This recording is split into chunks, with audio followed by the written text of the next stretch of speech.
ನಮಸ್ತೆ ಆತ್ಮೀಯರೇ. ಇವತ್ತು ನಾವು ಮಧುಗಿರಿ ತಾಲೂಕು ಐಡಿಹಳ್ಳಿ ಹತ್ರ ತೋಟದಲ್ಲಿ ಇದ್ದೀವಿ. ಈಗ ನಿನ್ನೆ ನಿಮ್ಗೆ ನಾವು ವಿಡಿಯೋ ತೋರಿಸಿದ್ದು, ಒಂದು ಲೈನಲ್ಲಿ ಅಗಸೆ, ಒಂದು ಲೈನ್ ಗ್ರೀನ್ಸಿಡಿಯಾ, ಒಂದು ಲೈನ್ ನುಗ್ಗೆ. ಈ ರೀತಿ ಇವಾಗ ಇಲ್ಲಿ ನಾವು ಗ್ರೀನ್ಸಿಡಿಯಾ ಲೈನ್ ಅನ್ನ ನಾವು ಈ ತರ ಹಾಕೊಂಡಿದೀವಿ.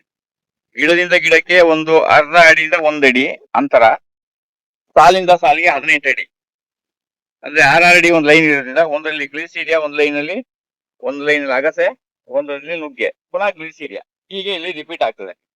ಈ ಗ್ರೀನ್ಸಿಡಿಯಾವನ್ನ ನಾವು ಇವಾಗ ಸಾಧಾರಣ ಒಂದು ಅರ್ಧ ಅಡಿಯಿಂದ 1 ಅಡಿ, ಕೆಲವೊಮ್ಮೆ ನೀವು 6 ಅಡಿಗೆ ನಾವು ಸಾಲು ಹೊಡೆದು ಇಟ್ಟು ಅದಕ್ಕೆ ಡ್ರಿಪ್ ಕನೆಕ್ಷನ್ ಕೊಟ್ಟಿದ್ದೀವಿ. ಈಗ ಇಲ್ಲಿ ಗ್ರೀನ್ಸಿಡಿಯಾ ಗಿಡಗಳನ್ನ ಎಲ್ಲ ಒಂದ್ ಕಡೆಯಿಂದ ನಟ್ಕೊಂಡು ಬರ್ತಾ ಇದೀವಿ. ಇವಾಗ ನಿಮ್ಗೆ ಅದು ಬಾರ್ದಂಗೆ ಕಾಣಬಹುದು, ಯಾಕೆಂದ್ರೆ ಯಾವುದೇ ಒಂದು ಗಿಡ ನೆಟ್ಟಾಗ ಅದಕ್ಕೊಂದು ಸ್ಟ್ರೆಸ್ ಕ್ರಿಯೇಟ್ ಆಗ್ಬೇಕು. ಆ ಸ್ಟ್ರೆಸ್ ಕ್ರಿಯೇಟ್ ಆದ್ಮೇಲೆ ಏನ್ ಮಾಡ್ತೇವೆ, ಅವು ಕ್ಲೀನ್ ಆಗಿ ನಿಂತ್ಕೊಳ್ಳೋ ಶುರು ಮಾಡ್ತವೆ. ಅದರಲ್ಲೂ ಗ್ರೀನ್ಸಿಡಿಯಾ ಈ ರೀತಿ ನಿಮ್ಗೆ ಕಾಣಿಸ್ತಾ ಇದೆ.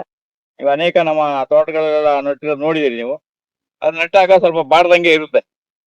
ಆಮೇಲೆ ಅದು ಒಂದು 2-3 ದಿನದಲ್ಲಿ ಅದು ಒಳ್ಳೆ ಪಿಕಪ್ ಬರ್ತದೆ. ಹೋದ್ರೆ ಒಂದು 5% ಗಿಡ ಹೋಗ್ಬೋದು, ಒಂದು 5-6% ಹೋಗ್ತದೆ. ಅದರಲ್ಲಿ ಏನು ತೊಂದರೆ ಏನಿಲ್ಲ. ಅದನ್ನ ಪುನಃ ರೀಪ್ಲೇಸ್ ನಾವು ಮಾಡ್ಕೊಳ್ಬಹುದು. ಈಗ ಭೂಮಿನೆಲ್ಲ ನಾವು ಹದವಾಗಿ ಇಟ್ಕೊಳ್ಬೇಕು, ಯಾವಾಗ್ಲೂ ಚೆನ್ನಾಗಿ ಇದು ಮಾಡ್ತಾ ಇರ್ಬೇಕು. ಹೀಗೆ ಇದನ್ನ ರೆಡಿ ಮಾಡ್ತಾ ಇದೀವಿ. ಹಾಗೇನೆ ಇಲ್ಲಿ ಜಟ್ರೋಪ ಲೈನ್ ಅನ್ನ, ತೋಟದಲ್ಲಿ ಸ್ವಲ್ಪ ಮುಳ್ಳು ಜಾಸ್ತಿ, ಎಲ್ಲಾ ಕಡೆನೂ ಸ್ವಲ್ಪ ಮುಳ್ಳು ಚೆನ್ನಾಗಿ ಹರಡಿರೋದ್ರಿಂದ ಇಲ್ಲಿ ಈ ರೀತಿ ಟ್ರೆಂಚ್ ಅಲ್ಲಿ ಹೊಡ್ಕೊಂಡಿದೀವಿ. ಒಂದು ಬೇಲಿಯಿಂದ 6 ಅಡಿ ಒಳಗಡೆ ಟ್ರೆಂಚ್ ಹೊಡ್ಕೊಂಡಿದೀವಿ. ಬೇಲಿಯ ಪಕ್ಕದಲ್ಲಿ ಯಾವಾಗಲೂ ಟ್ರೆಂಚ್ ಹೊಡ್ಕೋಬಾರ್ದು. ಇದೆಲ್ಲ ಇವ್ರ ಹಳೆ ಗಿಡಗಳು ಹಾಕಿರೋದ್ರಿಂದ ನಾವು ಇಲ್ಲಿ SPM ಗೆ ನೆಕ್ಸ್ಟ್ ನಾವು ಲೈನ್ ಮಾಡ್ಕೊಳ್ತೀವಿ. ಈ ರೀತಿ ಒಂದು ಚರಂಡಿಯನ್ನ ಇಲ್ಲಿ ಬೇಲಿಯಿಂದ 6 ಅಡಿಗೆ ಒಂದು ಚರಂಡಿ ಮಾಡ್ಕೊಂಡಿದೀವಿ. ಹೀಗೆ ಈ ಭಾಗ ಎಲ್ಲ ಇವಾಗ ಕ್ಲೀನ್ ಆಗಿ ಎಲ್ಲ ಜಟ್ರೋಪ ಹಾಕ್ಲಿಕ್ಕೆ ಎಲ್ಲ ಲೈನ್ ಅದನ್ನ ನಾವು ಕ್ಲೀನ್ ಮಾಡ್ಬೇಕು. ಅದು ಕ್ಲೀನ್ ಮಾಡಾದ್ಮೇಲೆ ನಿಮ್ಗೆ ಈ ರೀತಿ ಕಾಣಕ್ಕೆ ಶುರು ಆಗ್ತದೆ. ಅದೆಲ್ಲ ಕ್ಲೀನ್ ಆದ್ಮೇಲೆ ನಾವು ಅಲ್ಲಿಗೆ ಜಟ್ರೋಪ ಮತ್ತೆ ಲಾವಂಚನು ಇಲ್ಲಿ ಚರಂಡಿಲೆಲ್ಲ ಲಾವಂಚ ಬರುತ್ತೆ. ಆಮೇಲೆ SBM ಬರುತ್ತೆ. SBM ಗೆ ನಾವು ಬೇರೆ ಬೇರೆ ಗಿಡಗಳನ್ನ ಹಾಕಿದೀವಿ. ಇದು ಒಂದು ನಿಮ್ಗೆ ಒಂದು ಗಿಡ, ಇದು ಬಹಳ ಒಂದು ಅದ್ಭುತವಾದ ಒಂದು ಔಷಧಿ ಇರುವಂತ ಗಿಡ ಇದು. ಸುಬಾರುಬಾ ಅಂದ್ಬಿಟ್ಟು ಆಯುರ್ವೇದದಲ್ಲಿ ನೀವು ತುಂಬಾ ಕೇಳಿರ್ಬೋದು. ಇದು ಸುಬಾರುಬಾ ಅಂತ ಹೇಳಿ. ಅದಕ್ಕೆ ಇನ್ನೊಂದು ಹೆಸರು ಲಕ್ಷ್ಮೀ ತರು ಅಂತ ಹೇಳ್ತಾರೆ. ಸುಬಾರುಬಾ ಲಕ್ಷ್ಮೀ ತರು ಅಂತ ಹೇಳ್ತಾರೆ. ಇದು ನಮ್ಗೆ ಹುಣಸೂರಿನಲ್ಲಿ ನಮ್ಮ ಆಯುರ್ವೇದ ಡಾಕ್ಟರ್ ಅನಂತ ಶೈನವರು ಕೆಲವು ಗಿಡಗಳನ್ನ ಕೊಟ್ಟಿದ್ರು ನಮ್ಗೆ. ನಾವು ಅವರ ಹಾಸ್ಪಿಟಲ್ ಸುತ್ತ ಬೇಕಾದಂತ ಗಿಡಗಳನ್ನ ನಾವು ಕೊಟ್ಟು ಗಿಡಗಳನ್ನ ನಾವು ವಿನಿಮಯ ಮಾಡಿಕೊಂಡಿದ್ದು. ಅದರಲ್ಲಿ ಅವ್ರು ಕೊಟ್ಟಂತ ಸುಬಾರುಬವನ್ನ ನಾವು ತೋಟದಲ್ಲಿ ತುಂಬಾ ಕಡೆ ಹಾಕಿದೀವಿ. ಆಮೇಲೆ ಬೇರೆಯವ್ರಿಗೂ ಅದನ್ನ ಹಾಕ್ಲಿಕ್ಕೆ ನಾವು ಇದು ಮಾಡಿದೀವಿ. ಇದನ್ನ ಒಂದು 2 ದಂಪತಿಗಳು, ಆಯುರ್ವೇದ ದಂಪತಿಗಳು, ಈ ಸುಬಾರುಬಾ ಗಿಡವನ್ನ ರಿಸರ್ಚ್ ಮಾಡಿ ಇದು ಕ್ಯಾನ್ಸರ್ಗೆ ತುಂಬಾ ಒಳ್ಳೆಯದು ಅಂತ ಹೇಳಿ ಅವರು ಅದನ್ನ ತೀರ್ಮಾನ ಮಾಡಿದ್ದಾರೆ. ಹಾಗೆ ಅದ್ರ ಬಗ್ಗೆ ತುಂಬಾ ಸಂಶೋಧನೆ ಮಾಡಿ ಈಗ ಇದು ಹೆಚ್ಚು ಪ್ರಚಾರದಲ್ಲಿ ಇದೆ, ಇದು ಸುಬಾರುಬಾ. ಇವ್ರೇನೋ ಸ್ವಲ್ಪ ಮುಂಚೆನೆ ಸ್ವಲ್ಪ ಗಿಡಗಳನ್ನ ಇಲ್ಲಿ ಹಾಕೊಂಡಿದ್ದಾರೆ. ಹಾಗೆ ನಾವು ಮಳೆ, ಕೆಲವು ಕಡೆ ಎಲ್ಲ ಮಳೆ ಕಡಿಮೆ, ಕೆಲವು ಕಡೆ ಎಲ್ಲ 1-2 ಮಳೆ ಬಂದ್ರೆ ಜನರಿಗೆ ಒಂದು ಹಬ್ಬದ ಉತ್ಸವ ತರ ಎಲ್ಲರೂ ತಮ್ಮ ಖುಷಿಯನ್ನ ಹಂಚ್ಕೊಳ್ತಾ ಇದ್ದಾರೆ. ಸುಮಾರು 1 ತಿಂಗಳಿಂದ ಬೇರೆ ಬೇರೆ ಕಡೆಗಳಲ್ಲಿ, ಬೇರೆ ಬೇರೆ ರಾಜ್ಯದಲ್ಲಿ ನಾವು ಹೋಲಿಸಿದ್ರೆ ಮಳೆನು ತುಂಬಾ ಕಡಿಮೆ ಆಗಿದೆ. ಅಸ್ಸಾಂ ಯಾವುದೋ ಒಂದು ಜಾಗದಲ್ಲಿ ಮಾತ್ರ ಸ್ವಲ್ಪ ಮಳೆ ಜಾಸ್ತಿ ಆಗಿ ಅಲ್ಲಿ ಕೆಲವು ಕಡೆ ಎಲ್ಲ ಅನಾಹುತ ಆಗಿದೆ ಅಂತ ಹೇಳ್ತಾರೆ. ಇನ್ನು ಬಾಕಿ ಇರೋ ಕಡೆ ಎಲ್ಲ ಬಹಳ ಬರದ ವಾತಾವರಣ ಸೃಷ್ಟಿಯಾಗಿದೆ. ಹಾಗೆ ಇದೆಲ್ಲ ಜಟ್ರೋಪಾಗೆ ಲೈನ್ ಎಲ್ಲ ನಾವು ಅದನ್ನ ಕ್ಲೀನ್ ಮಾಡಿ ಇಟ್ಕೊಂಡಿದ್ದೇವೆ. ಇಟ್ಕೊಂಡೆಲ್ಲ ಆದ್ಮೇಲೆ ಈಗ ಇಲ್ಲಿ ಚರಂಡಿ, ಇಲ್ಲಿ ಸೈಡ್ ಅಲ್ಲಿ ಚರಂಡಿ ಬರುತ್ತೆ. ಇದು ಒಂದು ನಮ್ದೊಂದು ರಸ್ತೆ. ಈ ರಸ್ತೆಯನ್ನ ಕ್ಲೀನ್ ಆಗಿ ಇಟ್ಕೊಂಡಿದ್ದೀವಿ. ಹೀಗೆ ಇಲ್ಲಿ ನಾವು ಇಲ್ಲಿ ಜಟ್ರೋಪ ಲೈನ್ ಸರಿ ಮಾಡ್ಕೊಂಡಿದ್ದೇವೆ. ಇಲ್ಲಿಗೆಲ್ಲ ಈಗ ಡ್ರಿಪ್ ಲೈನ್ ಬಿಟ್ಬಿಟ್ಟು, ಇಲ್ಲಿ ನೀರಿನ ಸ್ವಲ್ಪ ಸಮಸ್ಯೆ ಇದೆ ಈ ತೋಟದಲ್ಲಿ. ಅದನ್ನು ಬೇಸಿಗೆ ಅಂದ್ಮೇಲೆ ನೀರು ಸ್ವಲ್ಪ ನಮ್ಗೆ ಆಟ ಆಡಿಸ್ಬೋದು. 1-2 ಮಳೆ ಬಿಡೋವರೆಗೂ ನಾವು, ನಿನ್ನೆ ರಾತ್ರಿ ಮಳೆ ಬರುವ ಸೂಚನೆ ಇತ್ತು. ಅಂತೂ ನಾವು ಎಲ್ಲಾದ್ರೂ ಹೊಸ ತೋಟ ಹೋಗಿ ಶುರು ಮಾಡಿದಾಗ ಅಲ್ಲಿ 1-2 ಮಳೆ ನಮ್ಗೆ ಕಾಣಿಸ್ಕೊಳ್ಳೋದು, ಅದೆಲ್ಲ ಲಕ್ಷಣಗಳೆಲ್ಲ ಕಾಣಿಸ್ಕೊಳ್ತು. ಈ ರೀತಿ ನಾವು ಇಲ್ಲಿ ಎಲ್ಲ ರೆಡಿ ಮಾಡಿದ್ದೇವೆ. ಈಗ ಅದಕ್ಕೆ ಈಗ ಡ್ರಿಪ್ ಲೈನ್ ಅನ್ನು ಬಿಟ್ಬಿಟ್ಟು ಚೆನ್ನಾಗಿ ಉನಿ ಆದ್ಮೇಲೆ ಅಲ್ಲಿ ಜಟ್ರೋಪ ಗಿಡಗಳನ್ನ ನಾವು ಪ್ಲಾಂಟೇಶನ್ ಮಾಡ್ಲಿಕ್ಕೆ ಮಾಡ್ತಾ ಇದ್ದೀವಿ. ತುಂಬಾ ಕಡೆ ಎಲ್ಲ ಏನ್ ಮಾಡ್ತಾರೆ ಅಂದ್ರೆ, ಕೆಲವು ಜನ ಈ ತುರುಬೇವು ನೋಡಿ, ಇಲ್ಲಿ ತುರುಬೇವು ಏನ್ ಮಾಡಿದ್ದಾರೆ, ಈಗ ಬೇಲಿಯಿಂದ ಒಂದ್ 2 ಅಡಿ ಒಳಗಡೆ ಇಲ್ಲಿ ಹಾಕೊಂಡಿದ್ದಾರೆ, ಯಾವ್ದೋ ಇದು ಹಳೆ ಇದು. ಈಗ ನಾವು ಹೊಸದು 4 ಅಡಿಗೆ ಹಾಕ್ಬಿಟ್ಟು ಅದಾದ್ಮೇಲೆ ಅದು ಡೆವಲಪ್ ಆದ್ಮೇಲೆ ಇದನ್ನ ನಾವು ರಿಮೂವ್ ಮಾಡ್ತೀವಿ. ಇಲ್ಲಿ ಸ್ವಲ್ಪ ಆಲ್ಟರ್ನೇಷನ್ ಕೆಲಸಗಳು, ಆಲ್ಟರ್ನೇಟ್ ಕೆಲಸ ಸ್ವಲ್ಪ ಇಲ್ಲಿ ಜಾಸ್ತಿ, ಅದನ್ನ ಸ್ವಲ್ಪ ಸರಿ ಮಾಡ್ಕೊಳ್ಬೇಕು. ಹಾಗೆ ಇಲ್ಲೆಲ್ಲ ಮಾಳದಲ್ಲೆಲ್ಲ ಬಂದಿದ್ದ ನೀರು ಮಳೆಗಾಲದಲ್ಲಿ ಯಾವಾಗಾದ್ರೂ ಒಂದ್ಸಲ ನೀರು ಬಂದಾಗ ಆ ನೀರೆಲ್ಲ ಕಂಪ್ಲೀಟ್ ಆಗಿ ಈ ಜಮೀನಿನ ಮಧ್ಯಭಾಗದಲ್ಲಿ ಹೋಗೋದ್ರಿಂದ ಈ ಜಮೀನಿನ ಮಧ್ಯಭಾಗದಲ್ಲಿ ಒಂದು ರಾಜಕಾಲುವೆ ತರ ಅಥವಾ ಒಂದು ಯಾವ್ದೋ ಒಂದು ಹಳೆ ಕಾಲುವೆ ಏನೋ ಒಂದು ಇರುತ್ತಲ್ಲ. ಈಗ ರಾಜಕಾಲುವೆ ಅಂತ ಹೇಳಿದ್ರೆ ನಿಮ್ಗೆಲ್ಲ ಅರ್ಥ ಆಗೋದು. ಅದರಲ್ಲೂ ಬೆಂಗಳೂರು ಮೈಸೂರಿನವ್ರಿಗೆ ಬೇರೆಯವರಿಗೆಲ್ಲ ಹೇಳಿದ್ರೆ ರಾಜಕಾಲುವೆ ಅಂತ ಹೇಳಿದ್ರೆ ಅರ್ಥ ಆಗ್ತದೆ.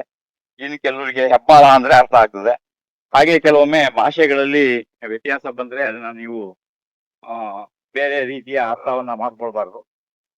ಈಗ ಇದೆಲ್ಲ ಸುತ್ತ ಬಿದ್ದಿದ್ದ ಮಳೆ ನೀರೆಲ್ಲ ಏನಾಗುತ್ತೆ, ಇಲ್ಲಿ ಪೈಪ್ನೊಳಗಡೆ ಈ ರೀತಿ ಬರುತ್ತೆ.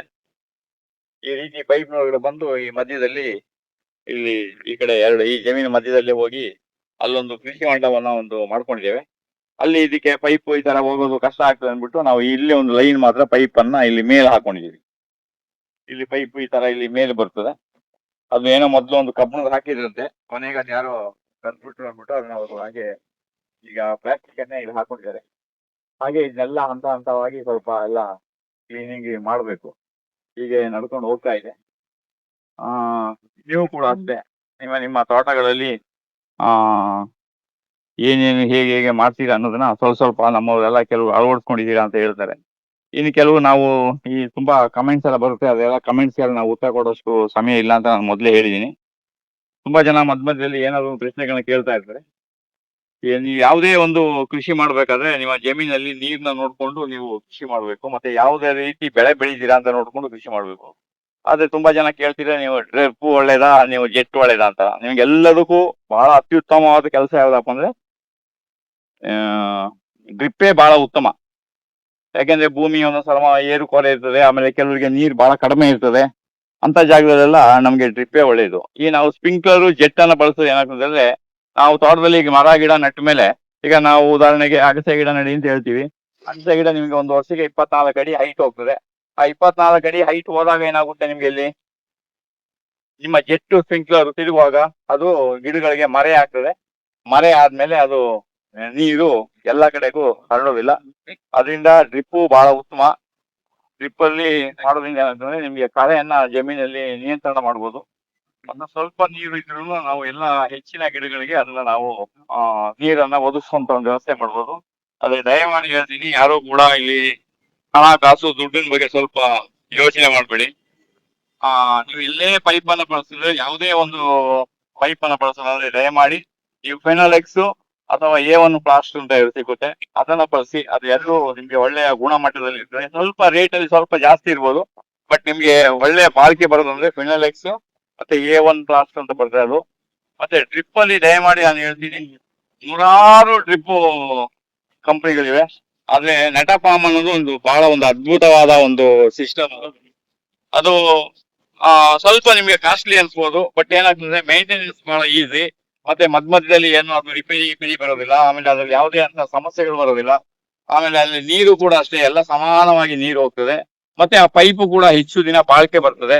ಆಮೇಲೆ ನಿಮ್ಗೆ ಬೇರೆ ದಿನದಲ್ಲಿ ಕೆಲಸನ ತುಂಬಾ ಸುಲಭವಾಗಿ ಅದನ್ನ ಮಾಡ್ಕೊಳ್ಬಹುದು. ಯಾಕೆಂದ್ರೆ ಕೆಲವೊಮ್ಮೆ ಏನಾಗುತ್ತೆ ನಿಮ್ಗೆ ಅದನ್ನ ಸರಿಪಡಿಸೋದೇ ತುಂಬಾ ಕಷ್ಟ ಆಗ್ತದೆ.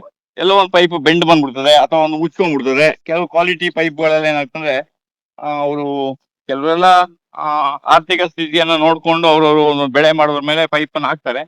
ಅದ್ರ ಬಗ್ಗೆ ನಾನೇನು ಹೇಳ್ತಾ ಇಲ್ಲ.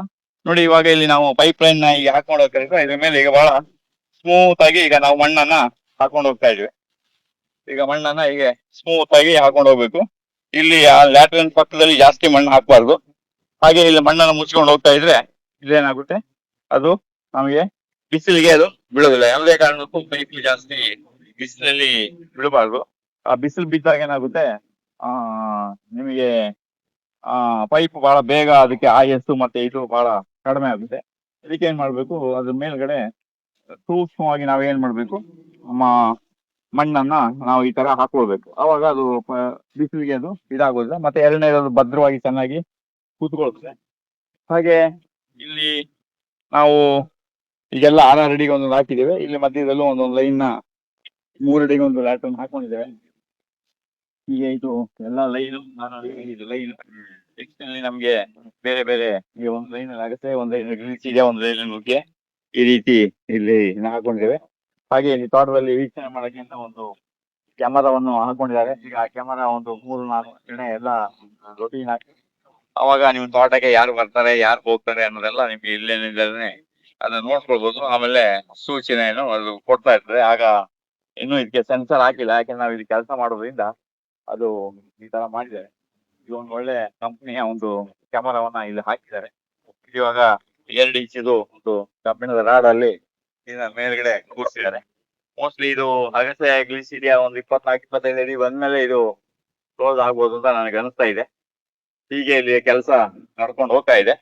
ಮುಂದಿನ ವಿಡಿಯೋದಲ್ಲಿ ನಾನು ನಿಮಗೆ ಇನ್ನೂ ವಿವರವನ್ನ ತಿಳಿಸ್ತೀನಿ. ನಮಸ್ಕಾರ.